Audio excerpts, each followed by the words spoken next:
So I thought, what the beep, beep, beep am I looking at? What spiritual glamour bullshit is going on? And all of me wanted to trash it and judge it and disqualify it and just, go like, no, this is not for me. This is, again, nothing. Now, this was back in 2021.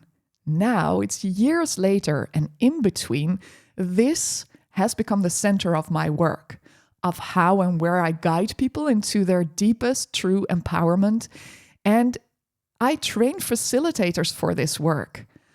I'm talking about Kundalini Activations, also known as life force activations, and a lot of different names, which sort of direct into the same modality.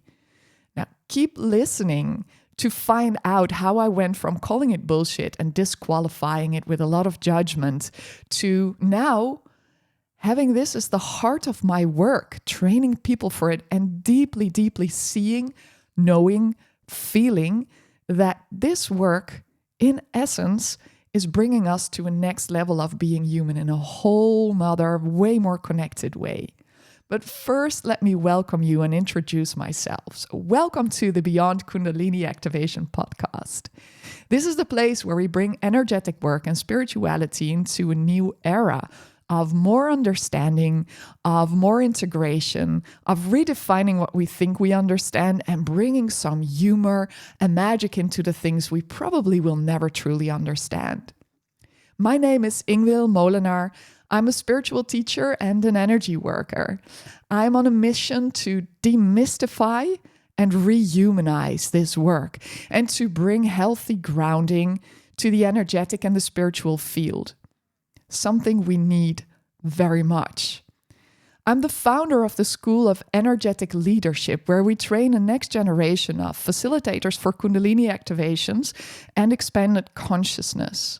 Not only activating, purifying, and amplifying energetic abilities in our students, but bringing refinement, integration, and mastery to the way they work and guide others, as well as to how they hold and guide themselves as awakened human beings in this world. We do this through a 9-month training and mentoring program. Now, check the show notes if you want to find out more about our programs and training and how to join. But let's get back to the subject, okay? And I think to really start to understand where I came from, I have to go a bit further back than 2021. I'm going really far back. Let me start here. I am the daughter of a father who is a scientist in earth science and a mother who was very much ahead of her time into spirituality, alternative healing methods, healthy eating, way back in the 80s.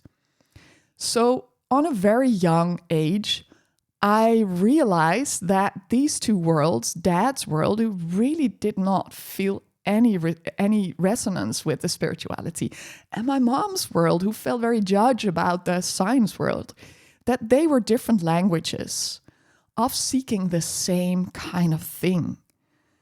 Seeking, what is this life about? How is this life composed? How do I relate to everything I experience? What really is the truth about this world and the way we live as humans? Why are we here? They have the same kind of questions. Now, fast forward into my life. I first had a long career working in the arts, in the stage arts, performance arts as a producer. I will go into that story some other time, but working with artists, stage artists, is actually working very close to life force energy, because life force is our creative force. So even though in that stage of my life, I wasn't very focused on spirituality and all of that, I was actually just finding my grounding as a very emotional, spiritual being in this human life, and working in the arts, working long hours, working weeks without a day off really helped me to more learn to hold my human grit and to navigate my personality in very intense environments while still being very closely related to the deep inspiration of life. working with artists is special. They don't even know very often that what they are tapping into when they are performing or creating their art is actually pure translation of life force. And this always touches my heart because the artists, they are such open channels of sensitivity to life, to how this world is. And so I learned a lot from being there. As I said, I will go into this maybe in another podcast, but I'm again forwarding myself in time where I was working in this work field, and it's very taxing. It's very intense. There were days of 14 hours, weeks of going on work, and I needed to find a way to hold space for me as a young woman, also having a family with kids.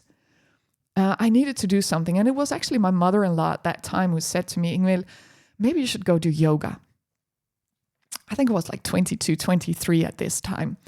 And I remembered my mom doing yoga.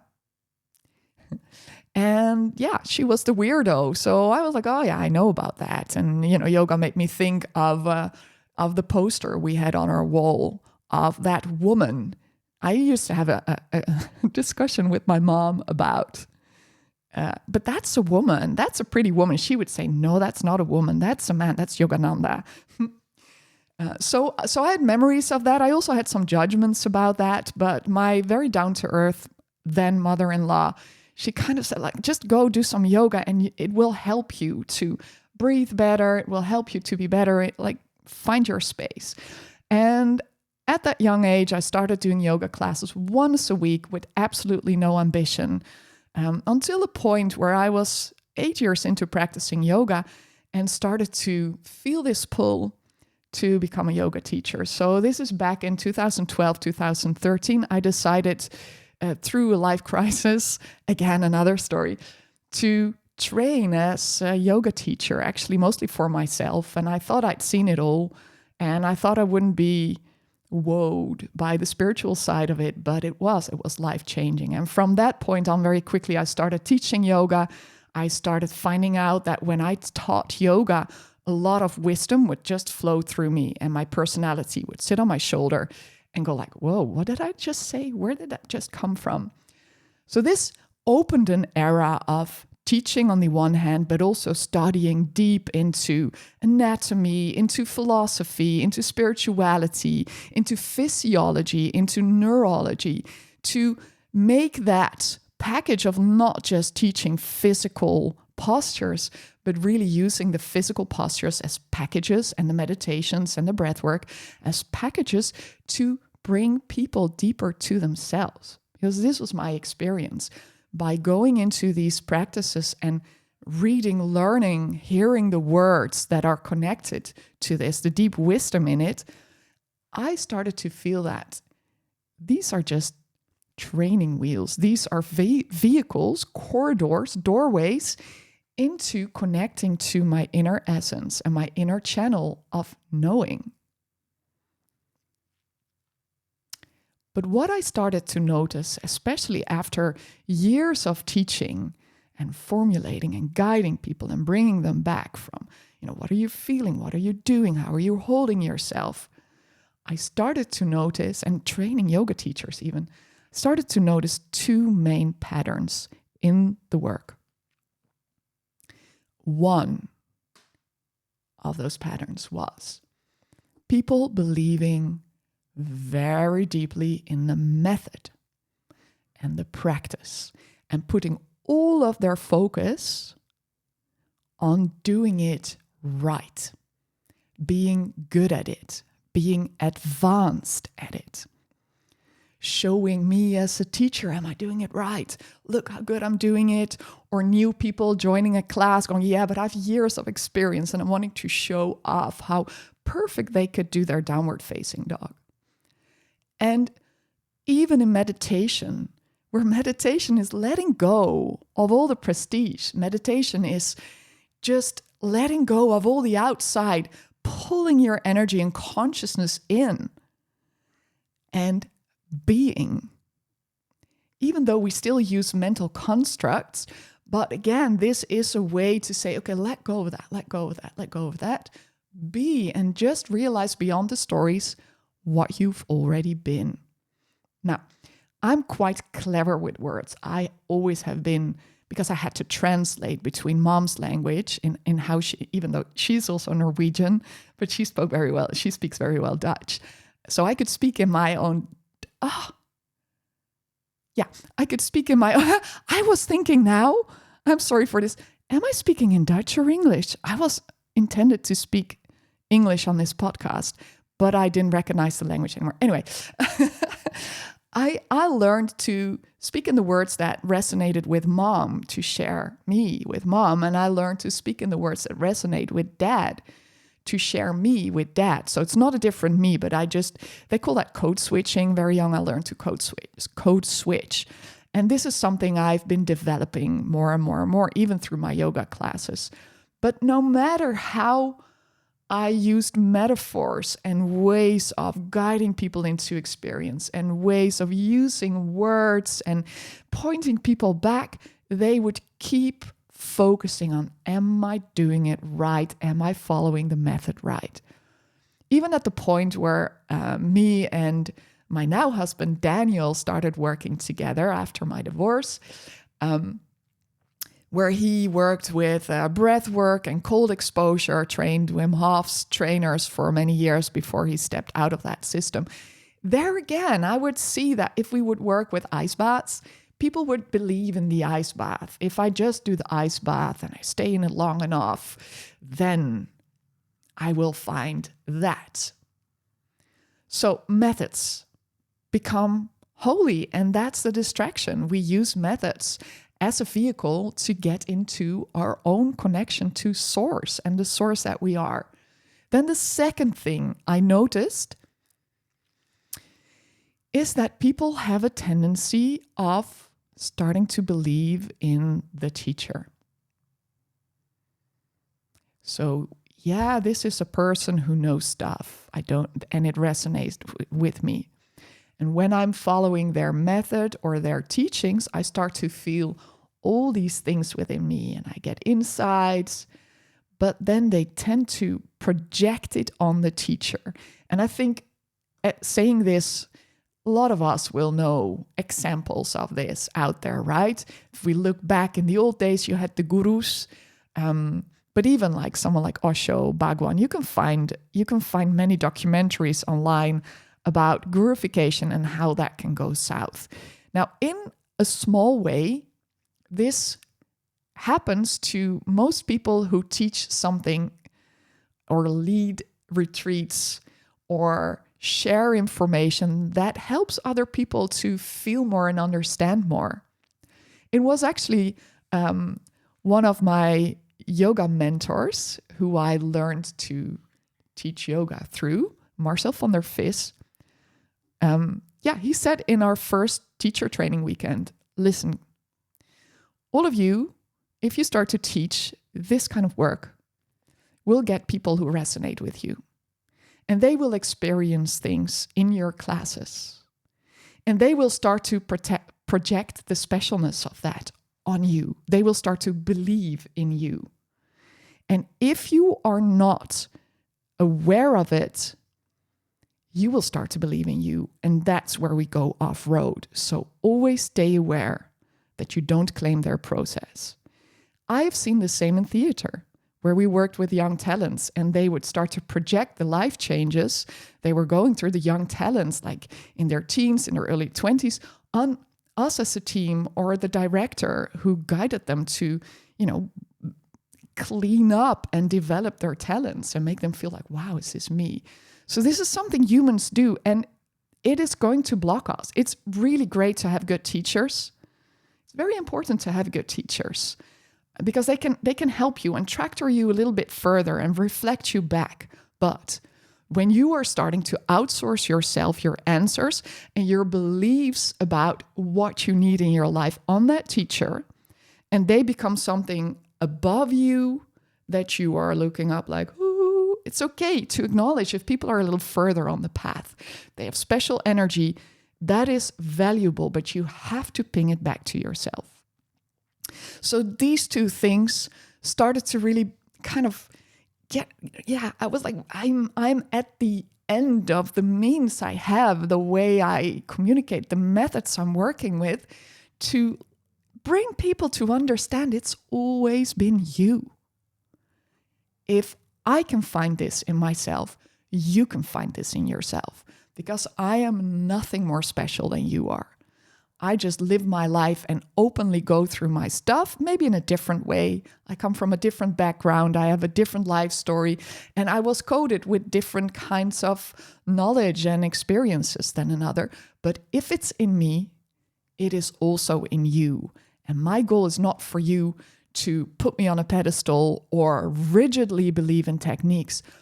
My biggest wish for you is that you find this in yourself and you become this dynamic, living, growing, connected human being to see the bigger picture and also be with yourself. And so this was, like 8 years into teaching yoga.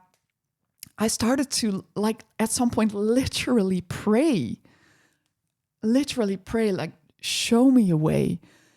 Guide me to a way. How can I guide people into just stepping into their essence without all the BS around it, without the distractions? If even meditation keeps people stuck in their head, I'm longing for a way to bring them to their empowerment. That's my biggest wish. How can I better the way I teach and guide to let them know it's not about the techniques. It's not about me. It's already there. And so within 1.5 years, I saw the first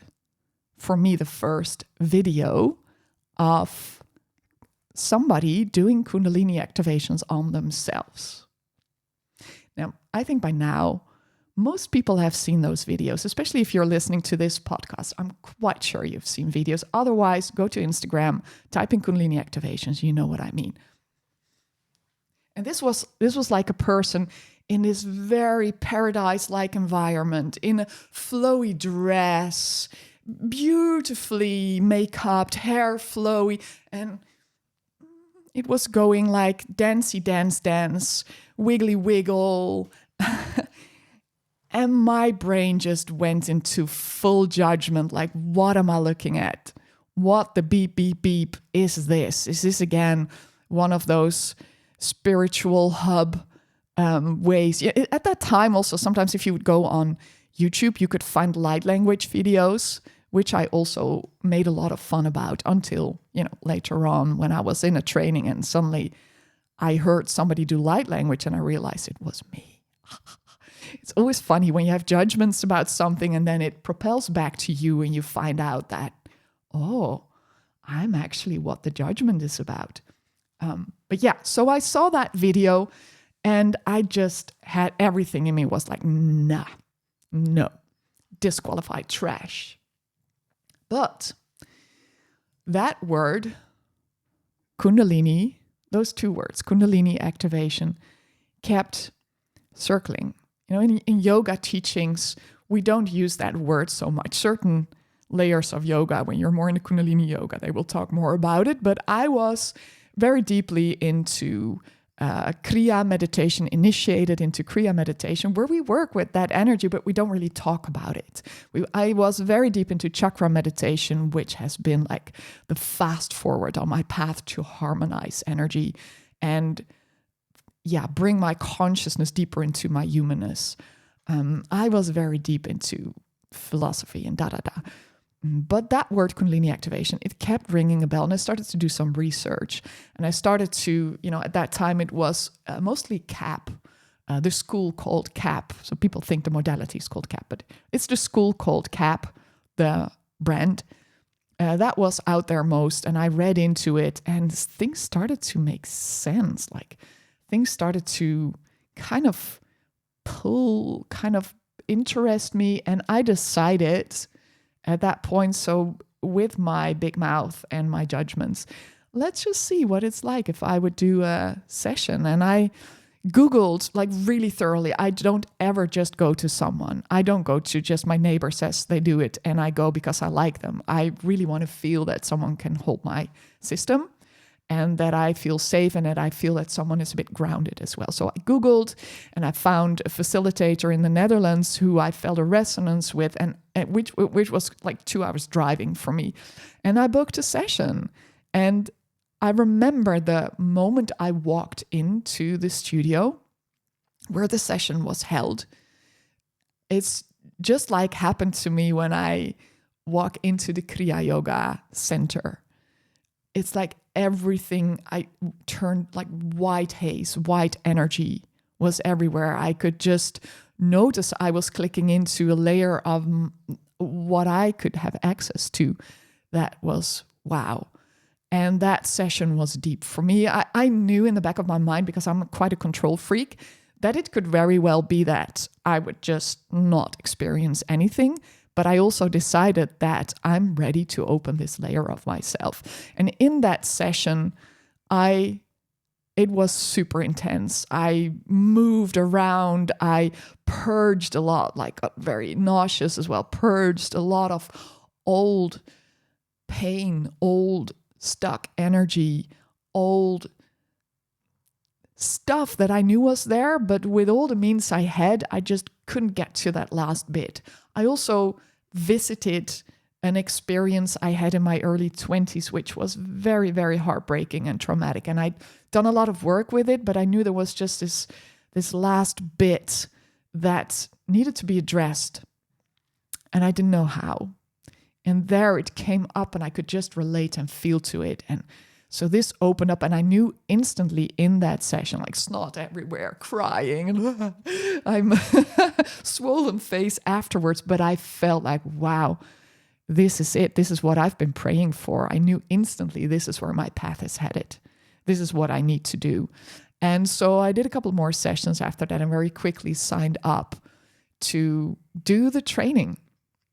And while I was waiting to hear if I would be invited for the training, because it was sort of a selection process, I also found another teacher who is now a very good friend of mine and who I deeply care for and love his work, which was Elliot Saxby, who teaches Kundalini bodywork. And I started to do his online training while waiting if I was invited for the Kundalini Activation training with CAP that was at that time. So I did these two. These are two different modalities. Again, for another podcast, it's very different ways of working. But for me, it helped to see the bigger picture. And so once I'd done the training, what I've seen there on a social emotional level and also in some ways energetically, there was a lot off. There was a lot off, but at that point, I was already so deep in spirituality and in holding my own grit and having my connection and the protection of my Kriya meditation that I could be there and could filter out what I already saw. I had a lot of conversations with people at home about this already then, that I could just go through my own process without being tainted with all the imbalances there. Anyway, when I got back home, I just planned my first session and started doing that work, which for me felt like finally. And within half a year, I felt that it was time for me to let go of teaching regular yoga classes and even to let go of my favorite job in the world at that time, which was teaching yoga teachers. And this was insane for me to realize. It was insane for me to realize because I thought that I would be teaching yoga and the depth of that and teaching yoga teachers until I was 90 years old or until the day, that this body is done. And so to suddenly feel through working with this energetic essence that the container of teaching yoga the way we can and the way we do in the West, it's still for me the yoga philosophy is like the core language, spiritual language, and it's deep. It's not different from where we go with Kundalini activations. They come into the same realm. They come into the same connection point. But it's a different way of getting there. And I feel that as we're so rigid and turning everything into structure and everything into pathways and steps, this way working with the energetic field, as we do in Kundalini Activations, opens up a way bigger space where we can just let go of the discussions about where to put your dristi, where you look in your yoga pose, or how long to hold it, or how to breathe, and how long you should sit in your meditation. I'm going to repeat this every time I do podcasts. Do meditation. If you love energetic work, do chakra meditation, like true chakra meditation, because it's a great complementary practice, and the synergy between them will go. But yeah, so I, within 1.5 years after starting to facilitate energetic work, I let go of my yoga school. And now this is the full center of my work. I can talk about this for ages, but what I really want to say to this, I know we get a lot of pushback, and there's so many videos out there and so little understandable language about the beauty and the essence of the work of energetic activations and consciousness expansion through what we call source transmissions, Kundalini activations, life force activations. So I understand. And there's so many videos that don't do right to the work. I think people are filming very intimate moments of their clients and using it for promotional things. Even if the client says, yes, that's fine, I think some of those very intimate moments should not be shared like that. I don't feel integrity with that. As well as it's very hard to understand looking from the outside in. And it's not about the releases. It is not about the movements. It is not about the fireworks on the mat. It really is about just realizing and reconnecting to, I have always been this huge energy pattern connected to all, beyond what I've learned to be as a human being. Because we need, when we are born into this life as a human being in this body, we have to learn how to navigate the human body. We have to learn how to socialize, how to cultivate, how to navigate in this material world. So thank God that happens. And let's stop trashing on our cultural and social programming and thank our parents and our society for it. And then use it as a stepping stone, as a contrast for us to, when we're ready, start to realize the energetic presence that we are and the connection that we have. And through the Kundalini energetic activations, whatever you want to call them, you now have a way, without all the complicated stuff, where you can just lay on your mat, be in the presence of a hopefully very pure facilitator who can really hold a safe, emotional, socially safe, energetically safe space, but also a very amplified safe space where your system can relax and start to recognize through the resonance, the energetic resonance in the room and the consciousness codes coming in, what has always been natural to you. It's more a process of remembering what was already yours than it is getting something from someone else. And yeah, looking into a lot of modern day research into working with psychedelics, the effects of breath works, understanding more about neurological patterns. When I read into those kind of research, I knew it already from experience, but I know more strongly that with the energetic work, we are actually accessing those same states and the same benefits that people access through using substances or very intense methods of breathing or very long periods of meditation. And we are now ready to just drop the belief that we have to work hard or take something to access those brain states, those spiritual states, and those energetic states. And we can just naturally, unforced, with your own sensitivity and access, come there. Remember that. Be that.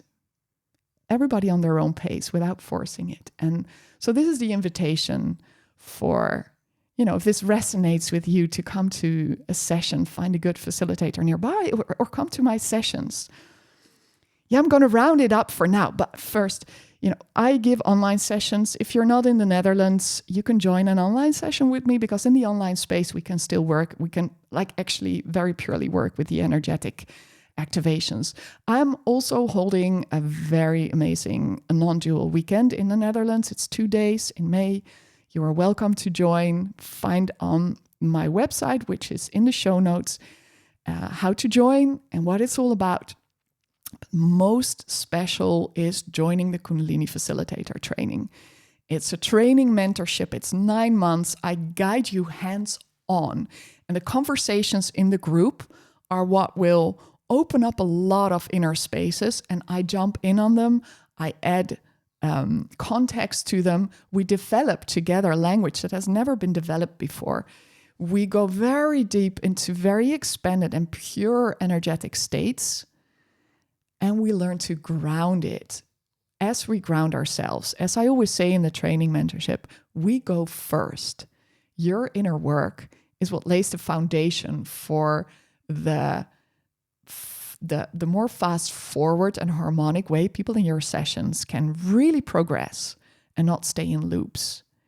And so if you have this yes within you, come join. You don't need to have a facilitation background to join. If you're a facilitator and listening to this, I really strongly feel that anyone should not just do 1 or 2 trainings. You should do more trainings. And if you retrain, you will amplify and recalibrate your system. And this training, we're actually doing a lot. We're adding a lot that is not out there in any other training like that. So reach out and check the show notes and thank you for listening all this way. And I'll see you, maybe you hear me, in the next episode of Beyond Kundalini Activations with Ingvild.